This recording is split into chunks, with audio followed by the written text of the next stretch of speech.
What's happening, folks? Back with another reaction, back with some more John Foxx.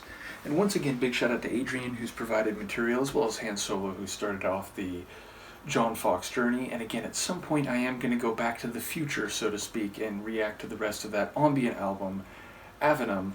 But in the meantime, we're going to jump back in time, and in fact, I do have golden section extras, thank you again to Adrian, but I realized he had asked a while ago when he shared the material, which is the Metamatic extras, the Garden extras, golden section, and the golden section extras.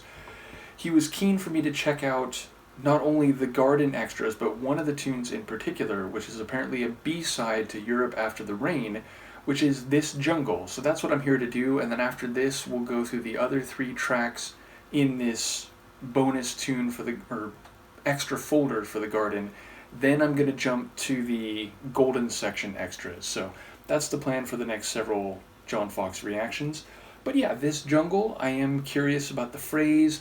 Like, jungles, of course, the literal meaning is a, tropical style forest, but as it is used in common slang, it refers to a dense environment, one that can be hostile, one that maybe has wild beasts or other flora and fauna dangerous to humans, and thus to be in a jungle can be a disorienting, frightening, or otherwise dangerous scenario. So I wouldn't be surprised if there is maybe a visual of an actual jungle, but perhaps meaning that relates to, the modern technological world, or a big city, or the environment of like sleep, work, eat, sleep, work, where you just get into this cycle, kind of like the Mad World song by Tears for Fears. So yeah, I wouldn't be surprised if it's something like that, but even then, as I said, I would expect it to maybe use lines and visuals related to an actual arboreal jungle, but for that meaning to be perhaps more related to human environment. So let's give it a listen, and obviously it might have nothing to do with that. This is John Foxx, the song is This Jungle, and as I said, it's a B-side to Europe After the Rain.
Dressed as a private man, I go fragile.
I was gonna already comment before that final crescendo to finish that there was a real wicked intensity in the sonics. It wasn't like overly hard or like harsh, but again, the guitar, it had a wicked intensity to it.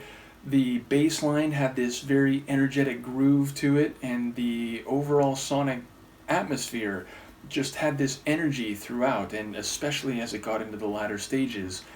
And his vocals, I gotta say, there were a couple moments where he kind of was reminding me a bit of Brian Ferry from Roxy Music, and then a couple other moments where it was like maybe more Thomas Dolby. So yeah, I enjoyed his dynamic vocal performance on this one.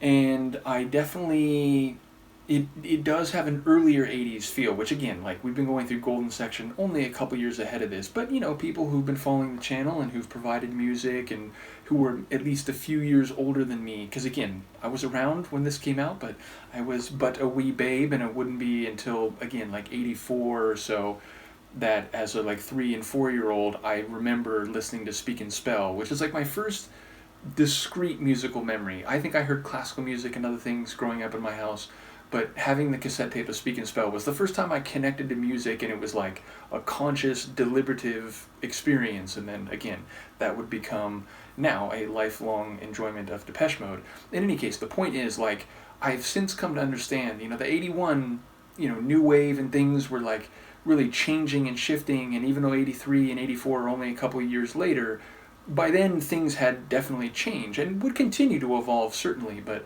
yeah, I've gotten a sense for how, again, 80 and 81 were a real like transitional period, and some of the pioneering groups then would inspire some other groups that would get going and so on. Nevertheless, the point is, like, it feels very early 80s in a good way, and again, like, at least as much guitar and like bass driven as having an electronic sound. I mean, there are some elements here that, you know, it sounds like more than just like a band sound, but it's like more guitar centric than maybe I would have thought going into this. Lyrically, I think there is something to what I was thinking in advance. I think we do get a sense of like jungle being used sort of in a way that like inevitably makes us think about a jungle, but maybe an urban jungle. And I do think he's talking about like, you know, the pace of everything, and the, you know, the city sky and the haze, and these jungles plural in terms of, you know, living in the modern era in a big city with cars and buildings and lights and technology and so on, which is itself, I think, a recurrent theme in a lot of like now considered, you know, seminal early 80s acts. Certainly Newman, who, you know, is talking about androids and so on. But yeah, I think there's a number of groups that sort of were like leaning into the electronic sound, and in some senses talking about that kind of dynamic in their lyrics. But yeah, so it feels like there is some metaphor happening here, and there is, I think, a sense of what that feels like as a, you know, thinking, feeling being. So yeah, I'd have to listen to it again, but as I said, I think there's something to what I was considering in advance in terms of it being like an urban jungle, and, you know, being a bit dense and dangerous and overwhelming. But yeah, as I said, I really enjoy the overall sonic feel of this one and John's vocals. So once again, thank you to Adrian as well as to Han Solo. Let me know what you think, and I'll see you next time. Peace.